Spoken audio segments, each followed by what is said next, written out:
بص يا سيدي، في بذور صغيرة كده اسمها بذور الشيا. شكلها يمكن يبان عادي جدا، بس الحقيقة انها مليانة فوائد تخليك تندهش. اول حاجة فيها اوميجا 3 بيقوي المخ وبيحافظ على صحة القلب. تاني حاجة فيها الياف عالية جدا، يعني لو بتعاني من جوع على طول او مشاكل في الهضم، الشيا هتساعدك تحس بالشبع، وكمان هتنظم حركة معدتك. غير كده بقى فيها بروتين ومعادن زي الكالسيوم والمغنيسيوم، وده معناه انها بتقوي العظم والاسنان.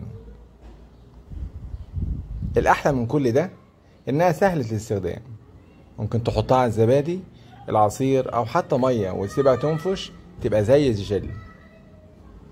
يعني بذور صغيرة بس بجد هتغير حياتك. جرب الوصفة واوعى تنسى اللايك. دمتم بصحة.